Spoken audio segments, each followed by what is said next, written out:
Hello दोस्तों, स्वागत है आज के एक और नए वीडियो में। तो आज के इस वीडियो में बात करने वाले हैं मिल्क मार्केटिंग के ऊपर। क्योंकि क्या है, नए भी डेयरी फार्मर्स को और पुराने भी डेयरी फार्मर्स हैं, जितने भी पशुपालन कर रहे हैं उन सभी के लिए ये बहुत ही बड़ी प्रॉब्लम है, बहुत ही बड़ी चैलेंजिंग है कि मिल्क का डिलीवर कैसे करें, मिल्क की मार्केटिंग कैसे करें। या अगर कहीं भी अगर दे रहे हैं, जैसे सुधा में हो गया, अमूल में हो गया, या बहुत सारे आशीर्वाद में हो गया, बहुत सारे ब्रांड ऐसे ऐसे हैं जो कि मिल्क कलेक्शन करते हैं और वो मिल्क डिलीवर करते हैं, मतलब अपना जो भी प्रोसेस करके और पैकेट में पैकिंग करके वो सेल करते हैं।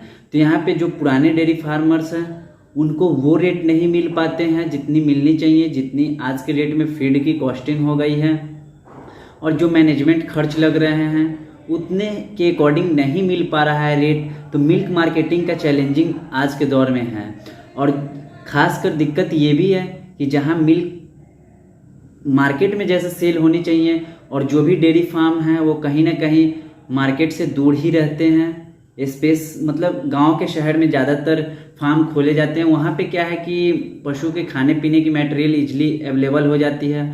और मार्केट में लाने में क्या है, अगर मार्केट में डेयरी फार्म कर रहे हैं तो वहाँ पे उतनी आपको स्पेस नहीं मिल पाती है जितनी पशुओं की रखने की रिक्वायरमेंट रहती है।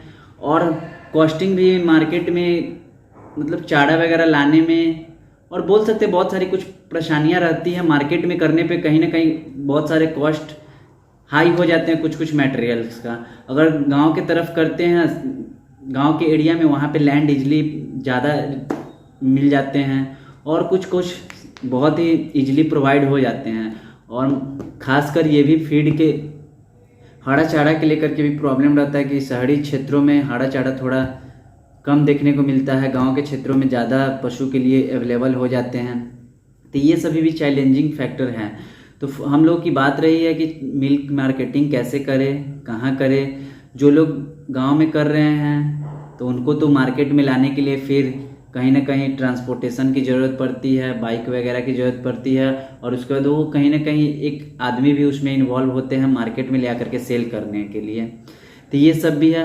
और अगर दे देते हैं कहीं, किसी सुधा में दे देते हैं, आशीर्वाद में दे देते हैं, अमूल में दे देते हैं, तो वहाँ क्या है कि फ़ैट के बेसिस पे एक तो मिल्क लिया जाता है और दूसरी बात क्या है कि कभी कभी एक्स्ट्रा मिल्क हो जाते हैं, या कभी कभी मतलब बहुत सारे पैसे काट लिए भी जाते हैं। इवन कुछ लोगों का मैंने देखा था कि वो देते हैं, मान लीजिए 100 लीटर अभी के डेट में दे रहा है, कभी 2 गाय 4 गाय बढ़ जाती है, 150 लीटर देती है, उस समय उसकी उतनी रिक्वायरमेंट नहीं रहती है तो उस समय पैसा भी काट लेती है। तो ये सब भी कहीं ना कहीं प्रॉब्लम है। और मिल्क मार्केटिंग की तो ये सब प्रॉब्लम है। रही बात मिल्क मार्केटिंग कैसे की जाए, तो देखिए आज की डेट में 3 तरह से मिल्क मार्केटिंग चल रही है। एक तो या आप किसी कंपनी में दे सकते हैं, सुधा हो गया, अमूल हो गया, आशीर्वाद हो गया, इस तरह से बहुत सारे ब्रांड है। या तो आप वहाँ पे दे सकते हैं दूध, या और कोई अदर कलेक्शन लेते हैं जो कि गांव से अपना कलेक्शन ले करके अपना ब्रांडिंग करके मार्केट में डिलीवर करते हैं। आप उस तरह से भी उसको भी दे सकते हैं। अगर आप खुद से मार्केटिंग करते हैं तो आप खुद से भी कर सकते हैं, बशर्ते कि 1-2 आदमी उसमें और इन्वॉल्व हो जाएगा। लेकिन अपने से भी हो सकता है, अपने से भी। लेकिन प्रॉब्लम ये हो जाती है ना, जो डेयरी फार्म कर रहे हैं वो खुद डेयरी फार्म से ही फ्री नहीं हो पाते हैं, तो फिर मिल्क मार्केटिंग करे तो करे कैसे, ये भी कहीं ना कहीं प्रॉब्लम हो जाती है। तो हालांकि ये तीनों तरीक़ा से आज की डेट में मिल्क मार्केटिंग की जा रही है, जो कि एक तो किसी कंपनी को दे दिया जा रहा है, दूसरा है कि जिनके पास खुद का अपना फार्म नहीं है या एवन छोटा सा फार्म है और गांव से मिल्क कलेक्शन लेकर के अपना ब्रांडिंग करके मिल्क डिलीवर कर रहे हैं, और तीसरा है कि अगर आप खुद से अगर मार्केटिंग भी कर रहे हैं तो भी बेहतर है। अगर शहर में ले जा करके मिल्क डिलीवर कर रहे हैं तो कहीं ना कहीं प्रॉफिट होगी। और आज के डेट में जो फीड की कॉस्टिंग बढ़ती जा रही है, जो फीड की रेट हो चुकी है, उसके अनुसार देखा जाए तो सुधा वगैरह में दूध देने में उतनी प्रॉफिट नहीं दिख रही है। अगर हाई मिल्किंग वाली पशु है तो मे भी दिख जाए, बट उतनी हाई मिल्किंग वाली पशु नहीं है तो उसकी फीडिंग वगैरह इतना महंगा है, पशु की खाने की चारा वगैरह इतना महंगा है कि ये सब थोड़ी प्रॉब्लम है। तो मैंने बताया 3 तरह से आप मिल्क मार्केटिंग कर सकते हैं।